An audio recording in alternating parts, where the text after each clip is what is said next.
Assalomu alaykum, hurmatli kuzatuvchilar. Bugun sizlar bilan 3-sinf matematikasining 3-qism darsligidan 73-mavzu uzunlik birliklari haqida gaplashamiz. Mavzu bilan tanishib o'tamiz. Yondosh mavzu temir yo'l ekan. Kilometr, metrlar haqida gaplashar ekanmiz. Temir yo'l bu nima? Bu poyezdlar harakatlanishi uchun mo'ljallangan maxsus yo'l tizimi hisoblanadi. U relslar, poyezd g'ildiraklari harakatlanadigan metall yo'l, ya'ni relslardan tashkil topadi va uni shpallar, relslarni mustahkamlab turuvchi tayanchlar qo'yiladi va uni pastiga qum yoki shag'al qatlamdan iborat bo'ladi. Bu yukni yerga teng taqsimlash uchun ishlatiladi. Temir yo'l transportining afzalligi haqida gaplashadigan bo'lsak, katta hajmdagi yuklarni uzoq masofaga tashish imkoniyatini beradi. Iqtisodiy jihatdan tejamkor, atrof muhitga kam zarar keltiradi, xavfsiz transport turi hisoblanadi. Endi hozir bir qancha temir yo'llar oldin tarixga nazar tashlaydigan bo'lsak, temir yo'llar oldin dastlab yo'lga o'xshash taxtalardan, temir yo'lga o'xshash temirdan emas, taxtalardan taxlab konlar uchun ishlatilgan. Endi konlarga kirib chiqish uchun qo'llangan, unga arava tortib ishlatilgan. Shundan keyin rivojlanib bu temir yo'llar kelib chiqqan. 1804-yilda ingliz mutaxassis muhandisi birinchi bug'lama poyezdni yaratgan. Shundan keyin bu rivojlanishni boshlagan, Yevropaga borib taqaladi bular. Undan keyin yana shu temir yo'l kengayishi 19-asr o'rtalari va oxirlariga to'g'ri keladi. Yana nima deyishimiz mumkin? Temir yo'l Yevropada, AQShda va Rossiyada tez sur'atlarda rivojlanib ketganda, O'zbekistonda temir yo'l 1990-yillarda barpo etishni boshlangan. Hozirgacha rivojlanib kelgan desak bo'ladi. Endi birinchi misol. 3-sinf o'quvchisining qadam uzunligi taxminan 35 sm. Madina maktabgacha 4780 qadam yurdi. Madina necha metr yurdi? Endi biza kilometrlar eng katta uzunlik birlik o'lchovi bu kilometr hisoblanadi. 1 kilometrimiz 1000 metrga teng. Ana endi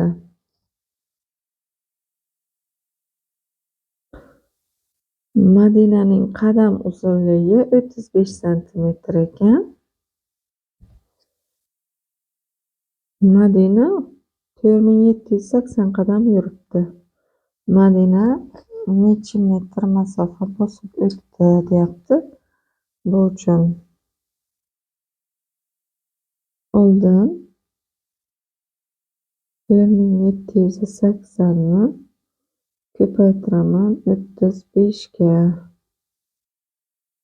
Bu yerda joy yo'q, bu yoqda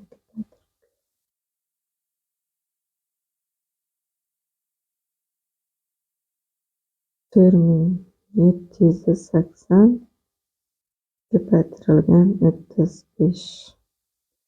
40 dan 35, 39, 20, 23. Endi qo'shilgan kuch bilan 30 bilan ko'paytiramiz. Mana bu nolni oxiriga tushiraman deb tegmadim.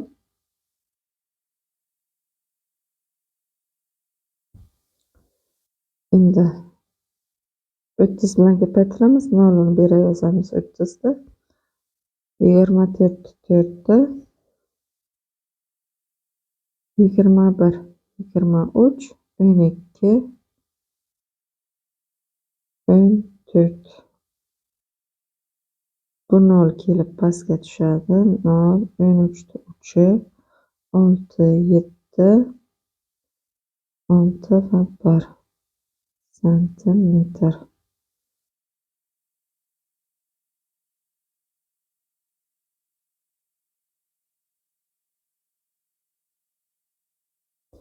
Endi buni metrga aylantirish uchun 100 ga bo'lamiz.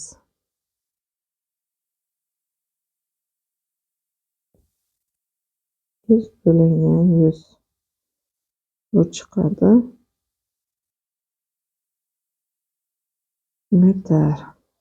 Chunki bizga metrdan so'ragan edi. 1673 metr ekan.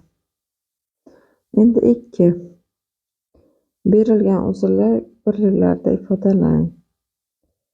Metrdan kilometrga o'tishimiz kerak ekan. Biz bilamiz, 1 kilometrimiz 1000 metr. Shu uchun 8000 ni 1000 ga bo'lsak, 8 kilometr kelib chiqadi.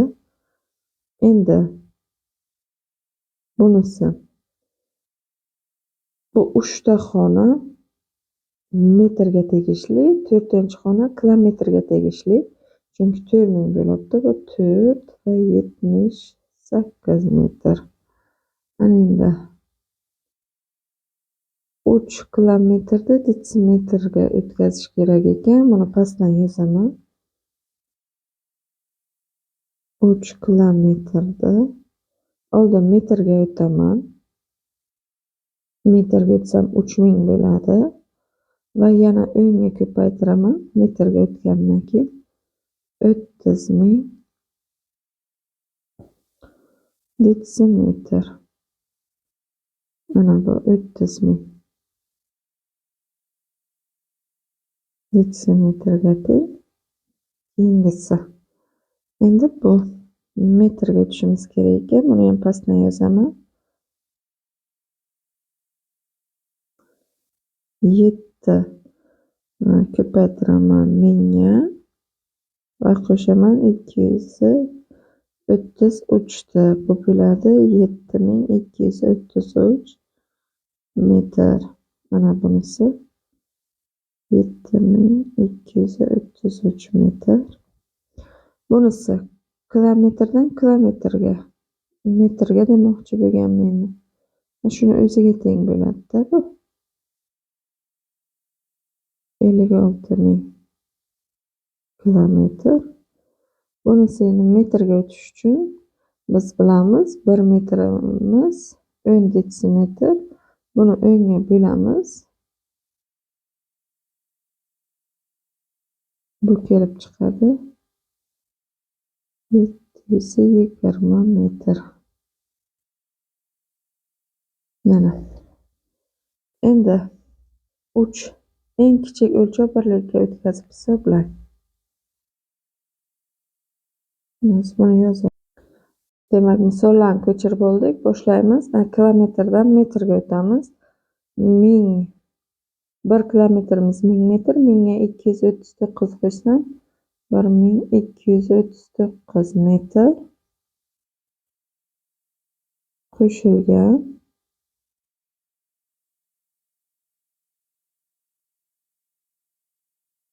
139 metr qo'shilgan 8739 metr.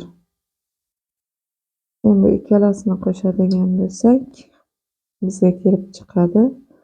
Orqadan kelamiz. 8 bu 6 7 9 metr. 9978 metr ekan. Endi keyingisiga o'tdik. Buni ko'paytiramiz. Buni 1000 metr bo'ladi. 1000 ga 78 qo'ysak 1178 metr ko'paytirilgan 39. Endi buni ko'paytirsak, mana bu yerdan ko'paytiramiz. Biz ko'paytirilgan 39, qolgan 9 bilan ko'paytiramiz. 72 ning ikkisi 63, 70, 9, 16, 9, 10 qo'shilgan deymiz. Bunisi to'g'ri joydan yozdik shuni. 30 bilan ko'paytiramiz. 0, 24, 21, 23, 3, 5 va 3. Buni endi qo'shadigan bo'lsak, bu kelib chiqadi. Bu 2 edi 2, 4, 9, 5 va 4. Bu bo'lar ekan. Mana bu yerdan yozaman. 45942 metr.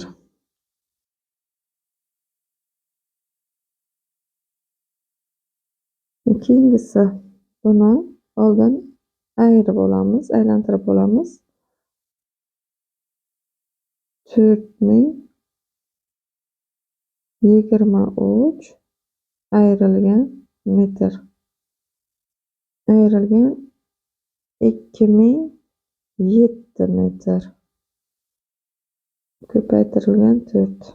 Mana buni ayiradigan bo'lsak,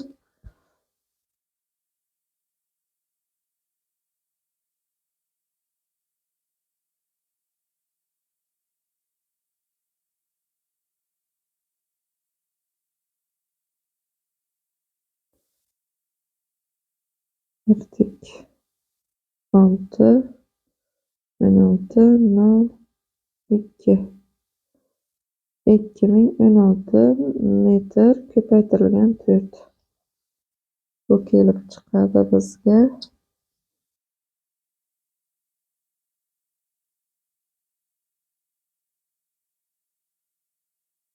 24 6 0 8 metr. 8064 metr kelib chiqdi. Endi keyingisiga o'tamiz.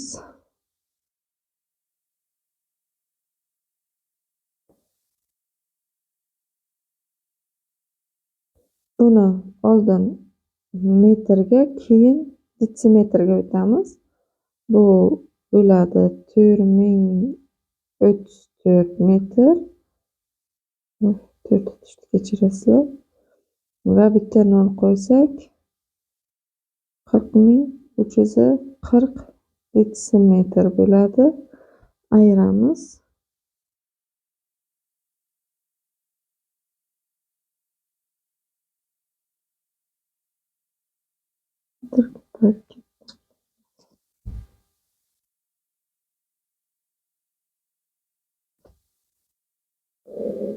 Bu ayirish. Bu o'zidan katta son chiqdi. Menimcha bu qo'shish bo'lsa kerak. Qo'shish qilib olamiz, ha. 289.30 detsimetr. Ayirsak, mana bu oxiridagi 0 ni o'chirsak, ayirsak bo'ladi. Berilgan ekanda. Xo'sh, buni qo'shsak 329.370 detsimetr desak bo'ladi.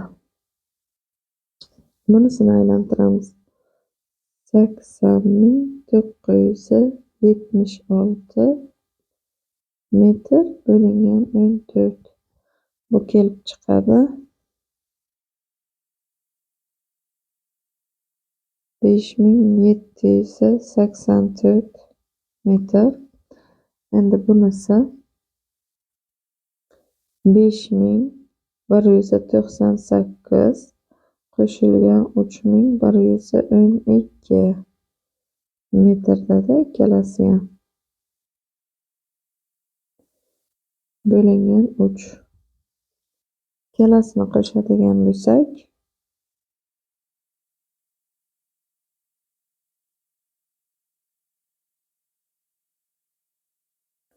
8310 bo'lingan 3. Bu kelib chiqadi 22770 metr. Mana bu 3-chi misolimiz edi.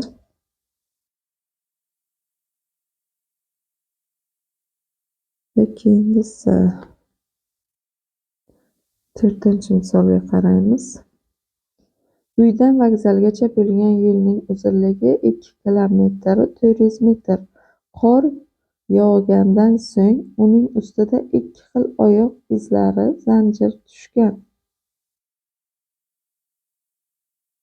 Birinchi zanjirda 8000 qadam, ikkinchi zanjirda esa 4000 qadam bor. Har bir odam qadam uzunligi qancha? Endi har bir odamning qadam uzunligi qancha? Ularning bo'yi haqida xulosa qilishimiz mumkinmi? Qadamga qarab ularning bo'yi haqida xulosa qilishimiz taqriban mumkin. Sababi yosh katta bilan yosh inson desak bo'ladi, yosh bola desak bo'ladi. Oldinchi qaraylik. 4. Shartini ham tuzdik. Masofa 2 kilometr 400 metr. Birinchi izda 8000 qadam, ikkinchi izda 4000 qadam ekan. Har bir odam izining uzunligi necha santimetr? Chunki bu yerda 8000, 4000, mana bu metrda nima bo'ladi? 400 metr-ku, bu katta. Shunda birinchi bo'lib 2 kilometr 400 metrni santimetrga o'tib olamiz. Va yana ikkita nol bilan santimetr bo'ladi.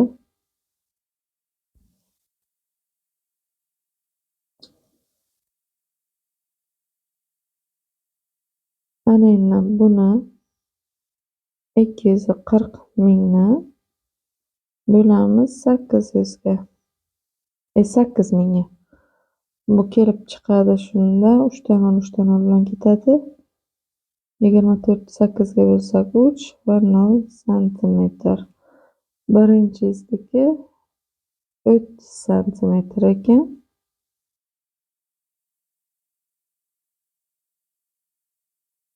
Ikkinchisi xuddi shu 240 mingni bo'laman 4000 ga. Va 60 santimetr kelib chiqadi. Buniki esa 60 santimetr. Javobga yozaman. Birinchi izdagi odam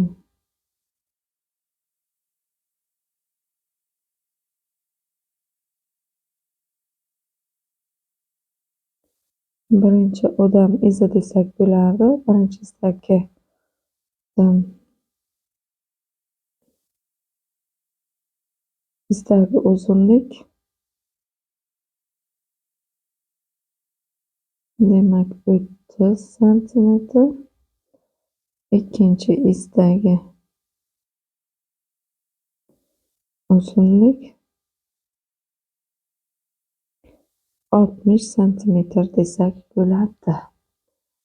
Bu 4 endi 5. Ifodalar tuzing va ularning qiymatini hisoblang. A'si yo'lovchilar vagonida 9 ta kupe bor. Har bir kupeda 4 tadan yotoq o'rni mavjud. Bunday vagonda qancha yo'lovchi joylashsa bo'ladi? Demak, A'si bo'yicha hozir Demak, ashraf bo'yicha kupelar soni 9 ta ekan. Har bir kupeda 4 tadan yotoq bor ekan. Demak, 9 4 ga ko'paytiramiz. 36 nafar yo'lovchi desak bo'ladi. Tamiz nafar yo'lovchi. 36 nafar yo'lovchi joylashtirsa bo'lar ekan. Endi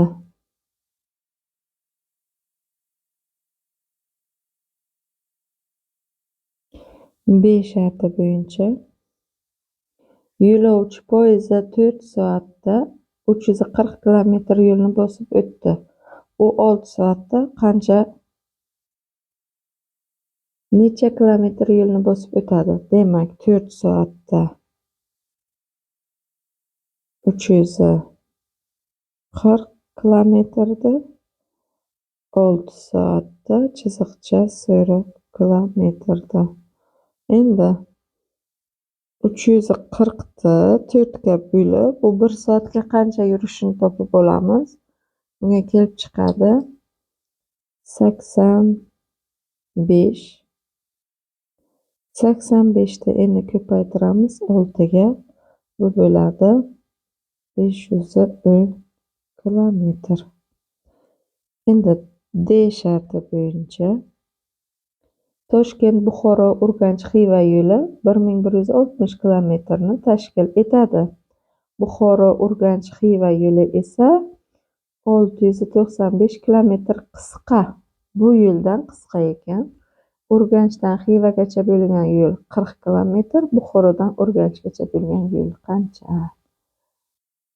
Demak, Toshkent, Buxoro, Urganch va Xiva 1160 kilometr ekan. Endi Buxoro, Urganch, Xiva esa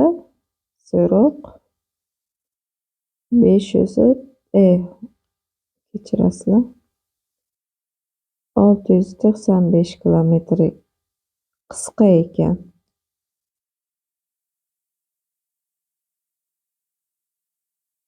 Tepada strelka. Endi Urganch bilan Xiva 40 kilometr bo'lsa, biza topishimiz kerak Buxoro bilan Xivani. Jami bor. Bu qisqa debdi. Demak, birinchi biza bundan buni ayirib, mana buni topib olamiz. Yechish. 1160 dan ayiramiz 695. Bu kelib chiqadi bizaga 465 kilometr. Endi bu ana bu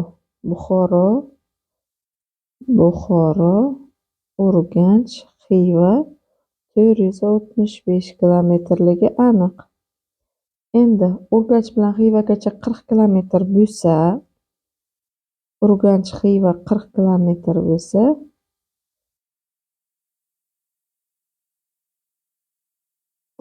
biz 465 dan 40 ta ayirsak bo'ladi 425 kilometr. Bu Buxoro bilan Urganch 425 kilometrga teng ekan. Mana bu 5-masala edi. 6.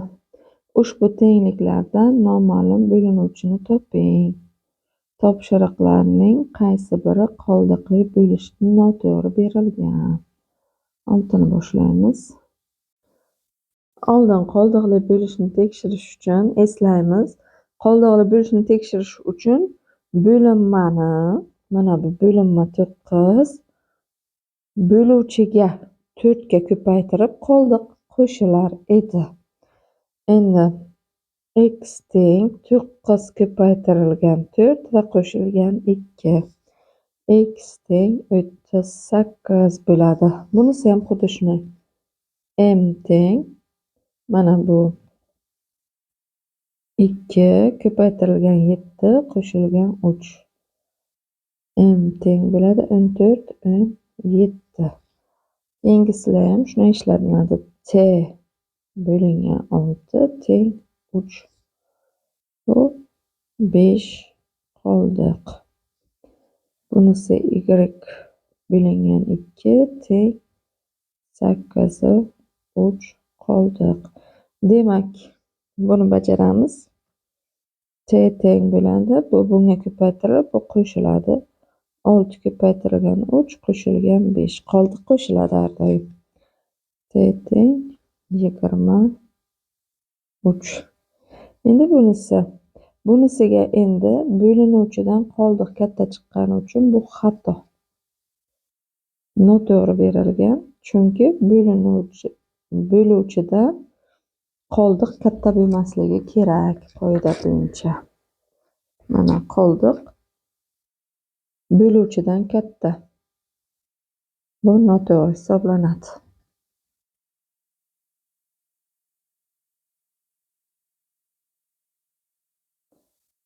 Mana endi 2 dan 3 katta, bu noto'g'ri. 7.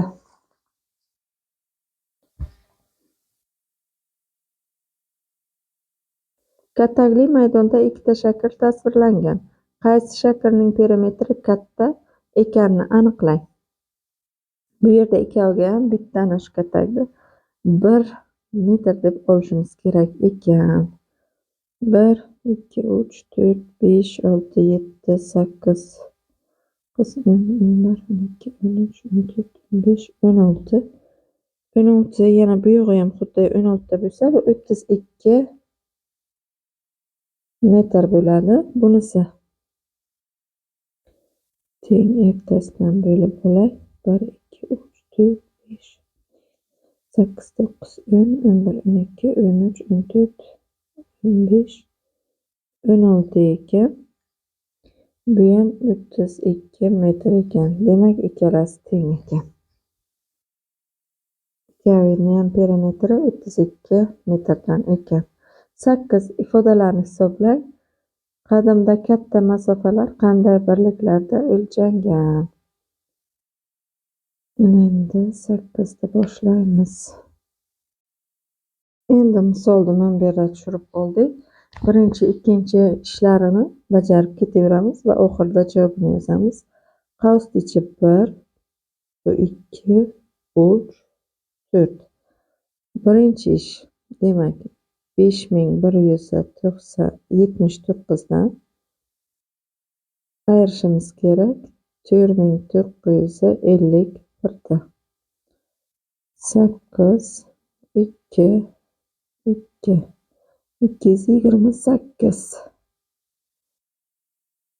Bu nima ekan? Endi ikkinchi ishimiz.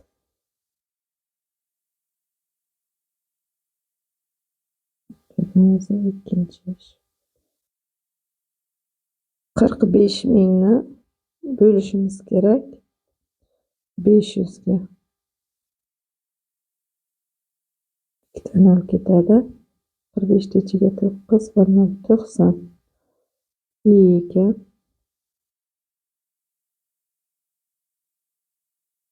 Uchinchi ish ko'paytirish.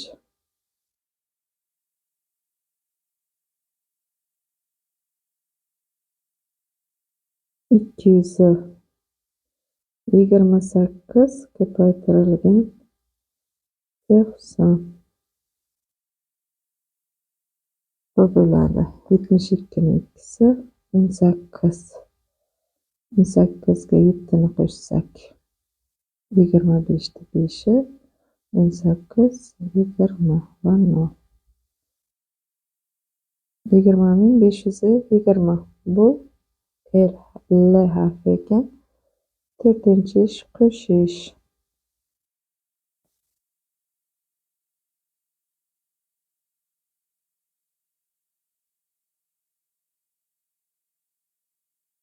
20.520 ga qo'shishimiz kerak 11.000 923 ta. Bu bo'ladi 3, 4, 4 va 3. 32.443. Voy, 3 tushib qolganmi? Mana shu yerdan menimcha 3 tushib qolgan-ku. Yana olamizda 3 ta qo'yib.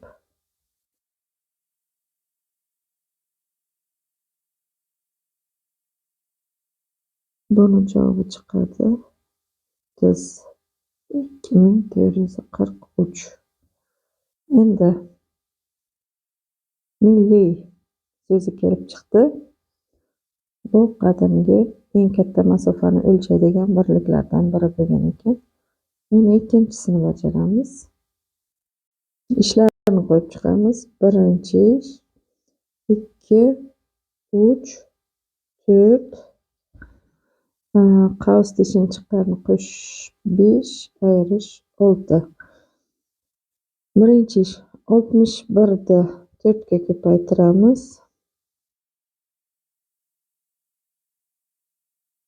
244 bu Ch harfi ekan. Endi ikkinchi ish 244 qo'shilgan 56 bu bo'ladi 300. Bu A harfi ekan. Undan keyingisi ayirish. 321 dan ayiramiz 199 da. Bu kelib chiqadi 112. 112 Q harfi ekan. Undan keyin 4-chi ish. Bu 3 bo'ldi, bu 1 bo'ldi. Ko'paytirish. Ikkinchi ishda ko'paytiramiz, ya'ni 300 ni ko'paytiramiz 8 ga, bu bo'ladi 2400. Bu I harfi ekan. 5-chi ish endi qo'shish. 2400 ga qo'shamiz 728 ni. Bu bo'ladi 3128. Buni javobi R harfi ekan. Va nihoyat 6-chi ish 3128 ayrilgan. Bu nechi chiqdi? 112. Bu bo'ladi 3006.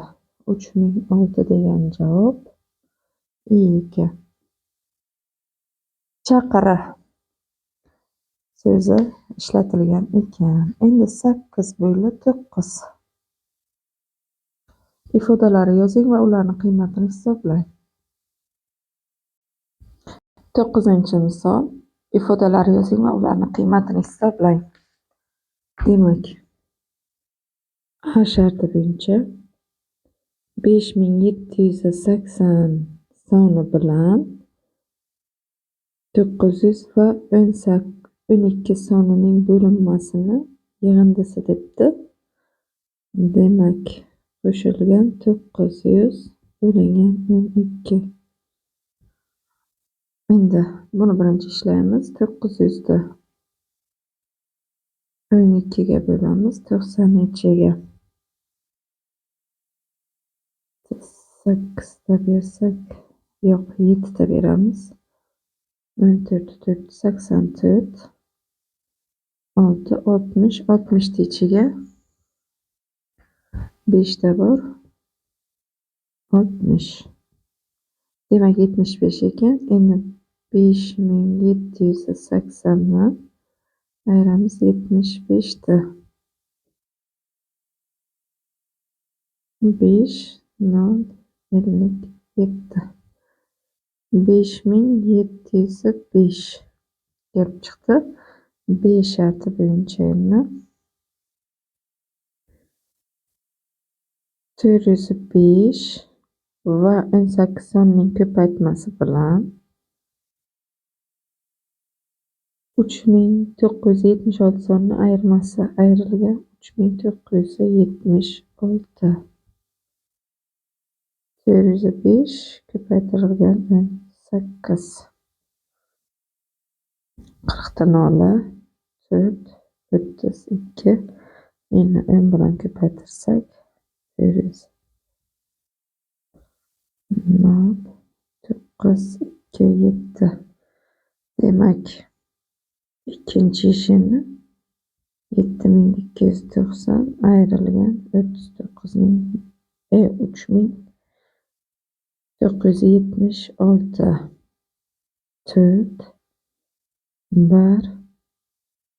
1 3 3 3314. Endi D sharti bo'yicha qaraymiz. Barcha raqamlar ko'paytmasi. Demak, raqamlarni eslaymiz. 0 1 2 3 4 5 6 7 8 9. Va bularning ko'paytmasi, raqamlar ko'paytmasi 0 bo'lgani uchun 0 ga teng. E shart bo'yicha barcha raqamlar yig'indisi. Endi yig'indisi 0 qo'shilgan 1 qo'shilgan 2 qo'shilgan 3 4 qo'shilgan 5 qo'shilgan 6 qo'shilgan 7 qo'shilgan 8 qo'shilgan 9. 9 ga 1 qo'shaman 10, 2 ga 8 qo'shaman.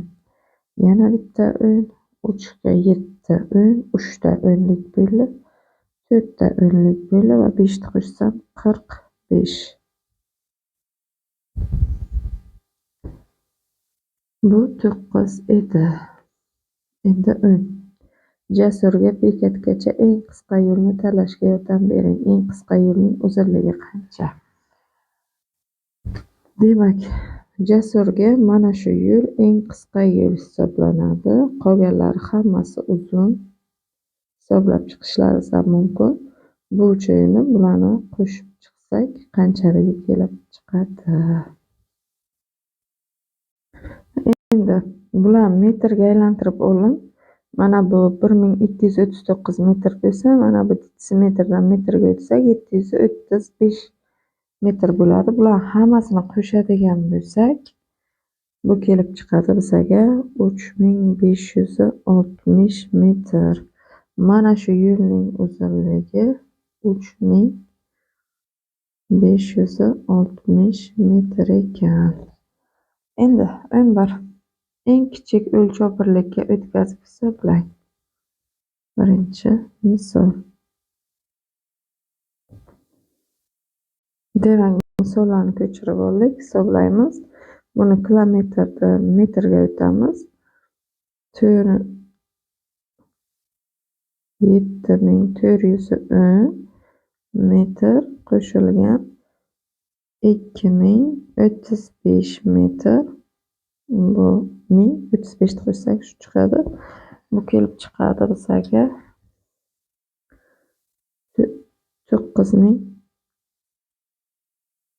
9445 metr. Keyingisi. Buni ham metrga o'tamiz. 8015 metr ayrilgan 2367 metr. Bu kelib chiqadi bizga 5648 metr.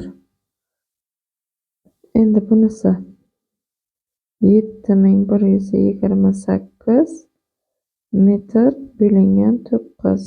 Bu kelib chiqadi 71 ichiga 8 ta 7 ta 63. 792 metr. Keyingisi 7 ko'paytirilgan 3019. Bu kelib chiqadi bizga.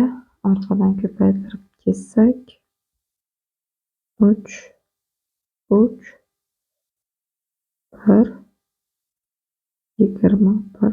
metr.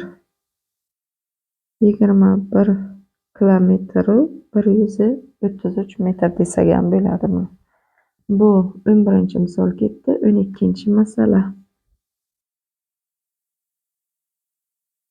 12-masala. Poyezd 20 minutda 16 kilometru 280 metr masofani bosib o'tdi. Bu yo'lga nisbatan 44 kilometr 770 metr uzun yo'lni u qancha vaqtga bosib o'tadi? Mana bu yerga ahamiyat qaratamiz. Bu yo'lga nisbatan, chunki bunda shuncha uzun yo'l deyapti-da. Qancha vaqtga bosib o'tadi? Biz bunga shart tuzib olamiz. Mana 20 minutda 16 kilometr 280 metr yana yo'l yurish kerak. Undan 44 kilometr 770 metr uzun bosib o'tgan qancha vaqtda? Vaqt. Yechish. Birinchi qiladigan ishim buni metr 16 kilometru 280 metrga o'tish 16.280 metr. Endi 16.280 metrni bo'laman 20ga. Bu bo'ladi 8, 1 va 4. 8 14 metr minut. 1 minutda 814 metr yuryapti. Endi bizga aytyaptiki, uni tezligi bu yo'lga nisbatan buncha uzun degani uchun 16.280 ga qo'shaman 44.770 ta. Bu kelib chiqadi bizga 6105 61.050 metr. Endi 61.050 metrni bo'laman 814 ga. Bu kelib chiqadi. Demak, ikki xonali son kelib chiqishi aniq. Mana qilsak 7 ta bor va orqasi 5 75 minut. Endi buni soatga aylantirsak 1 soat 15 minut. Javobga yozamiz. Bosib o'tgan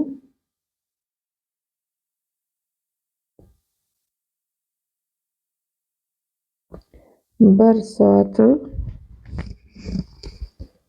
15 minut. Shu bilan bugungi mavzumiz o'z nihoyasiga yetdi. Bizni kuzatishda davom eting. Xayr, sog' bo'ling.